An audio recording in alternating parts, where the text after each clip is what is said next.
नमस्कार सभी को। अभी आप लोगों का टीजीटी एएमआरएस का पेपर हुआ है, तो उसमें जो इंग्लिश सब्जेक्ट से जिन्होंने दिया है, मतलब टीजीटी इंग्लिश, तो उसका ये पेपर मेरे पास है। उसमें कौन से ऑप्शन सही हैं, तो यहाँ पर आप लोगों के लिए एक जेन्युइन ऑथेंटिक आंसर की है। आप इससे मैच कर सकते हो। जो इसमें आंसर्स हैं और जो ऑफिशियल आंसर की आएगी, उसमें एक या दो का छोड़ के ज़्यादा डिफरेंस नहीं होगा। तो चलिए शुरू करते हैं। ये पार्ट 5 है जिसमें केवल इंग्लिश सब्जेक्ट आपका मिलेगा। तो जैसे कि मेरे पास जो ये पेपर है उसमें 41 क्वेश्चन है। Identify the tense in the following sentence. Sita is going to leave for London tomorrow. Option third इसका सही है, प्रेजेंट कॉन्टिन्यूअस टेंस।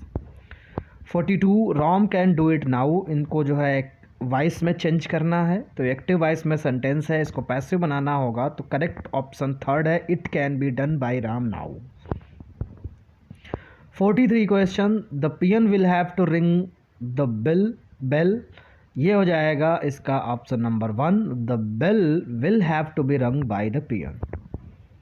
44 है, you are requested to close the door. ये पैसिव वॉइस में सेंटेंस है, इसको एक्टिव वॉइस बनाना है, तो इसका फोर्थ ऑप्शन सही है, प्लीज़ क्लोज द डोर। 45 है, Kamil is singing a song. ये बनेगा a song is being sung by Kamal, option number 4। 46 है, can you run a 100 metre race. Interrogative sentence है, तो पैसिव भी इंट्रोगेटिव में ही बनेगी। तो ऑप्शन नंबर 2 इसका, can a 100 metre race can a 100 metre race be run by you. फिर उसके बाद हम बात करते हैं 47 से। इसमें जो है आपके इनको कंबाइन करना है सेंटेंसेस को। तो पहला है, Ram was slow in the beginning, he won the race. तो येट से ये कंबाइंड हो जाएगा, तो ऑप्शन 1 सही है, कंजंक्शन येट यूज होगा। 48 है, you want to win the match, you will have to work hard. इसमें सिंस आ जाएगा, चाहे since you want to win the match you will have to work hard.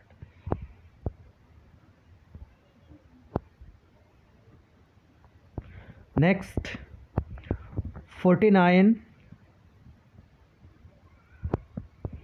He replied that he worked whenever he liked. इसमें clause पूछा गया है, तो जो अंडरलाइन सेंटेंस है उसके बारे में इन्होंने बात करी। तो ही रिप्लाइड जो अंडरलाइन है उसमें ऑप्शन नंबर 3 होगा, ये प्रिंसिपल क्लॉज है।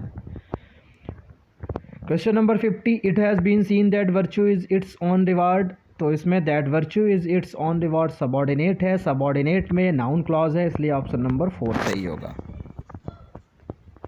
51, I have read the letter you sent me last week. इसमें जो सही होगा वो ऑप्शन नंबर 1 सही होगा, ये एडजेक्टिव क्लॉज है। 52, Kamal helped me as he is a dear friend. Option number 2 सही है, एडवर्ब क्लॉज होगी। Reeta will study whenever she likes. इसमें भी एडवर्ब क्लॉज होगी, ऑप्शन नंबर 2। अब इसमें पार्ट्स ऑफ स्पीच पता करने हैं, तो both of them are alive. 54 का ऑप्शन नंबर 3 हो जाएगा, बोथ यहाँ पे प्रोनाउन है। 55, either bat is good enough. Option number A सही होगा, adjective. 56, if we except Hari all of us will be blamed. तो 56 का जो ऑप्शन नंबर 4 वर्ब है वो सही होगा। 57, द चांसेस आर इवन। तो इवन यहाँ पे एडजेक्टिव है, इसलिए ऑप्शन नंबर 1 सही होगा। 58, do not talk like that. तो लाइक यहाँ पर प्रीपोजिशन है, इसलिए ऑप्शन नंबर 1 सही होगा। अब ये पंक्चुएशन है। 59, if you prick us do we not bleed. Merchant of Venice की लाइन है, साइलॉग बोलता है, तो इसमें क्वेश्चन मार्क आएगा, option number 1। The wind being favourable, comma लगेगा, the ship sailed away, option number 4 आ जाएगा 60 का। 61, Miss Lata is a teacher of English language, she gives a task of dialogue completion to her class, the purpose of this task is, option number 1 होगा, to facilitate conversation through language practice. फिर बात करते हैं 62 का question है, in a Delhi school student from all over India are admitted, so the school is a multilingual school, this factor can be used as a resource. तो इसका option 1 सही है, children learn to mix with each other. 63, Miss Kamla brought pictures of various objects to the class and hung them across the walls. The students were tasked to see them and told their names in English, and then she introduced alphabet to the class. This approach is called, तो इसका 2 सही होगा, top down approach. अब यहाँ पे मैं reason नहीं बता रहा हूँ, मतलब एक्सप्लेन नहीं कर रहा हूँ, क्योंकि एक्सप्लेनेशन में ज़्यादा टाइम लगता है और लोग उससे बोर होते हैं। अगर आप कहें तो हर क्वेश्चन को मैं सेपरेटली अलग अलग वीडियो में एक्सप्लेन करके भी बता दूंगा कि क्यों ऑप्शन यही सही होगा, बाकी 3 क्यों नहीं सही हैं। तो सिर्फ यहाँ पर मैं ऑप्शंस बता रहा हूँ जो करेक्ट है, ताकि आप बिना टाइम वेस्ट किए मैच कर लें। फिर है 64, the English teacher of class 8 asks her student to choose the best poem in their text book and then read the poem aloud and then explains the poem. Her major aim is, option number 1 होगा, to make them appreciate and enjoy poetry. 65, to make the teaching learning process interesting, a teacher made use of gestures to tell a story to the class. Then she tasked the student draw pictures based on the story. What was her purpose? तो option number 1 सही होगा, to assess their comprehension of the story। 66 है, why did Kamal join this school in class 9? तो option number 4 होगा, his previous school was only till class 8। 67, why did he take the last bench in the classroom? तो इसमें both 3 and 1 दोनों सही हैं, क्योंकि he was shy by nature, he was new to the class। 68 है, why did Kamal slip down in his performance? इसका option number 2 सही होगा, he could not see blackboard clearly। 69, how can the teaching learning process be improved in the class? तो इसका option number 4 होगा, the teacher should attempt a closer bond with the students। 70 है, why was the math teacher not very successful? Option number 3 होगा, she was preoccupied with the blackboard। 71 ये NEP से question है, यहाँ से 71 to 75। यहाँ पे हम बात करते हैं, पहला है every recognised school shall be inspected once, इसका ऑप्शन नंबर 4 होगा, ईच फाइनेंशियल ईयर। फिर उसके बाद 72 की बात करते हैं, management committee of a recognised aided school shall consist of not more than, option number 3 होगा, 15 members. 73, sanctioned strength of the teachers shall be notified by the 31 December every year based on enrolment of student as on, option number 2 होगा, 31 जुलाई। 74, involvement of parents shall not be required in the, option number 2 होगा, financial management. 75, inspection report of the school shall not include, तो option number 1 होगा, names of feeder schools.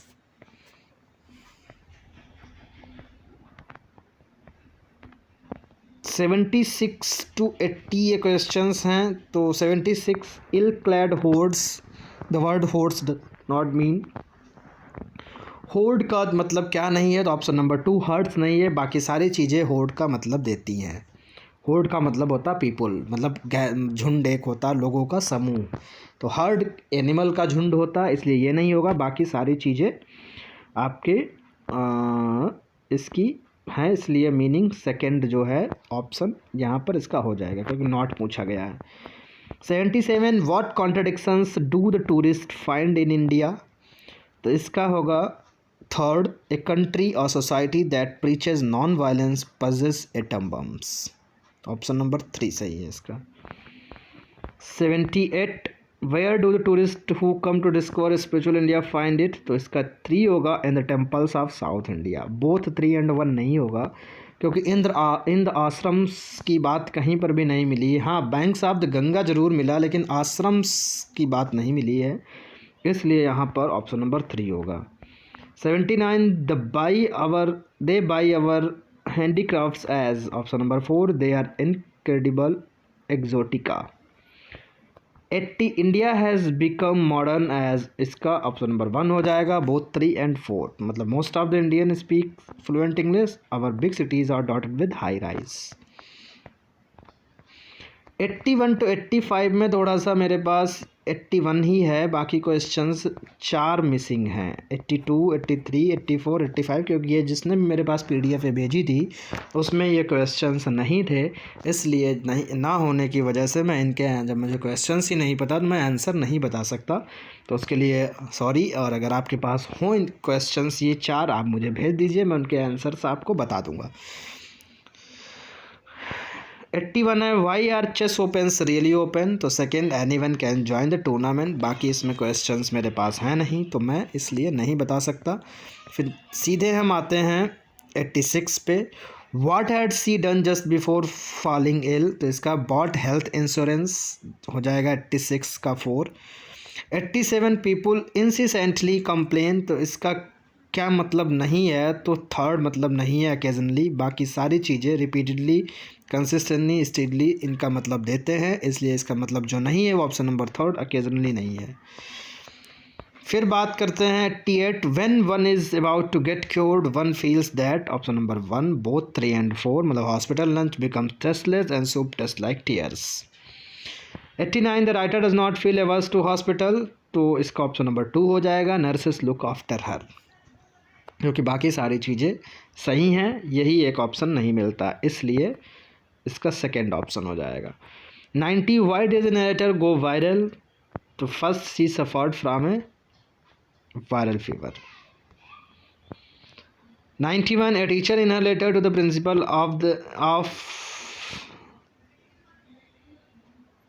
A teacher in her letter to the principal of his school shall address her as, तो इसमें option number 2 आएगा, respected madam.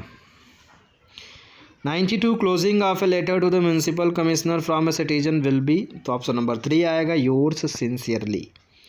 93, reports on an event shell not include, तो list of books consulted नहीं आएगा, बाकी सारी चीज़ें रहेंगी, क्योंकि रिपोर्ट राइटिंग में बुक्स की कोई रिक्वायरमेंट नहीं होती है। 94, a letter of complaint to the editor of a newspaper shall begin with, option number 4 through the columns of your esteem newspaper I want. इसमें कम से कम 6 से 7 क्वेश्चंस ऐसे हैं जो सीधे सीधे PGT इंग्लिश से लिए गए हैं, सेम क्वेश्चंस रिपीट हुए हैं। 95, in which order shall the following be written in a notice, तो इसका ऑप्शन नंबर 4 होगा, पहले स्कूल नेम होता है, फिर टॉपिक, फिर कंटेंट, फिर इशूइंग अथॉरिटी, सबसे बाद में नीचे पड़ता है किसने उसको इशू किया है। 96, ये सेंटेंस करेक्ट मतलब ऑर्डर में लिखना है, तो 96 का ऑप्शन 2 हो जाएगा, ADCEB, मतलब सबसे पहले आएगा Ram will not forget that he is repentant. फिर बात करते हैं 97 की। 97 में देखो थोड़ा सा ये, अब यहाँ पे मैं आपको बता रहा हूँ जो मैंने यहाँ पे आंसर बताया है उसको ज़रा देख लेते हैं। 97 का मैंने बताया BCEDA। BCEDA कैसे, क्योंकि आएगा he is short sighted, he is short sighted except that he is quite fit, मतलब क्या मतलब हुआ, ही इज़ शॉर्ट साइटेड, वो शॉर्ट साइटेड है, मतलब ज़्यादा दूरदर्शी नहीं है, मतलब he is short sighted except that, इसके सिवाय ही इज़ क्वाइट फिट, वो सही है, सेंस ये निकलना चाहिए। अब जैसे इसमें EDCBA को भी देख लेते हैं, ऑप्शन नंबर 3 जो है, except that he is short sighted he is quite fit, तो यहाँ पे कॉमा की रिक्वायरमेंट है अगर ऐसे सेंटेंस बनाते हैं, मतलब ये बनेगा except that he is short sighted, comma लगेगा, फिर ही इज़ क्वाइट फिट, इसलिए कॉमा का इसमें नहीं है, तो इस वजह से BCEDA वाला बिल्कुल करेक्ट है और आयोग भी इसी को करेगा। 98 DAECB हो जाएगा, this is the safe where she keeps her jewels. 99 third हो जाएगा ECADB, he does not appreciate the value of money. 100 का EBDCA ऑप्शन नंबर A हो जाएगा, मतलब I do not know whether he is innocent. इसके बाद ये literature से क्वेश्चंस है, बड़े ही आसान है, 1-2 हैं थोड़े टफ, बाकी आसान सा पेपर था। 101 which one of the following poem was not written by Robert Frost. तो the cry of the children इनके द्वारा नहीं लिखी गई, बाकी तीनों पोएम इन्हीं के द्वारा लिखी गई हैं। Who among the following has written mostly for children. Children के लिए सबसे ज़्यादा किसने लिखा, तो रस्किन बॉन्ड की बुक्स जो हैं वो सबसे ज़्यादा चिल्ड्रन के लिए हैं। Who in his novels created an imaginary town called Malgudi. तो मालगुडी डेज तो बहुत हम लोग देखते थे, टीवी पे भी आता था, तो आर के Narayan. 104 Shaw's play arms and the man. तो इसमें ऑप्शन नंबर 2 होगा, shows that only the bold and the brave win a war. क्योंकि बाकी चीज़ें क्या है, celebrate the glory of war, तो ऐसा नहीं है, इसमें इस चीज़ की तो बात ही नहीं करेगी। डिनाउंस वार भी नहीं है, describe war as a something romantic ये भी नहीं है। तो इसका जो होगा, shows that only the bold and the brave win a war, 104 का 2 होगा। 105 which poem written by Coleridge is called a dream poem. तो कुबला खान हो जाएगा, option number 4। 106 which of the following newspaper magazine was not edited by Khushwant Singh. The Indian Express इनके द्वारा edit नहीं किया गया, बाकी सारी चीज़ें इनके द्वारा एडिट की गई हैं। 107 in the play the Tempest Ariel was imprisoned in an by the witch Sycorax. तो इसमें ट्री होता है, उसमें इसको बंद किया जाता है, कैद किया जाता है। 108 which Mexican writer wrote the labyrinth of solitude, no more cliches, the bridge etc and won the Nobel prize in literature in 1990। तो ऑप्शन नंबर 3 हो जाएगा, Octavio Paz. 109 in how many plays of Shakespeare does Falstaff appear. तो 3 pledge हैं जिनमें फाल्स्टाफ नाम का character appear होता है शेक्सपियर के प्लेज में। 110 often consider the national poet of Chile dash won Nobel prize in literature in 1971। तो ऑप्शन नंबर 3 पैब्लो नेरुदा हैं, जिनको 1971 में नोबेल प्राइज़ मिला था और ये नेशनल पोएट ऑफ चिली कहे जाते हैं। 111 है in Othello Desdemona falls in love with Othello. Othello is a general होता है ओथेलो, option number 4। Who wrote things fall apart. तो चिनुआ एक्बी ने लिखा है इसको, 112 का 3rd हो जाएगा। 113 का which novel of Hemingway describes how perseverance and dignity can help on battle through the struggle of life. तो the old man and the sea है, जिसमें कि एक ओल्ड मैन होता है जो फिश के साथ में स्ट्रगल करता है, इसके बारे में सैंटियागो नाम होता है उसका। 114 the quality of mercy is not strained is the opening line of a speech delivered by. तो ये पोर्शिया की लाइन है, मर्चेंट ऑफ वेनिस, सभी ने पढ़ा होगा। 115 की बात करें, which poem of Robert Browning describes the futile love of a famous Italian painter for his wife Lucrezia. तो 4th ऑप्शन हो जाएगा इसका, एंड्रिया डेल सार्टो। फिर उसके बाद ये रिपीटेड क्वेश्चन है, पीजीटी में भी आया था, यहाँ पर भी ऊपर भी एक मैंने बताया था, सेम क्वेश्चन रिपीट हुए थे। An elegy written on the death of Keats by Shelley is named Adonais, option number 4 हो जाएगा। 117 why is lady Macbeth called the fourth witch in Shakespeare's play Macbeth. तो इसका ऑप्शन नंबर 4 होगा, she practices witchcraft in the play. 118 who were the principal members of the group called lake poets. तो वर्वस college Saudi 3 होते हैं, 2 option number 2 है, तो 3 ये पोएट्स होते हैं जिनको लेक पोएट बोला जाता है।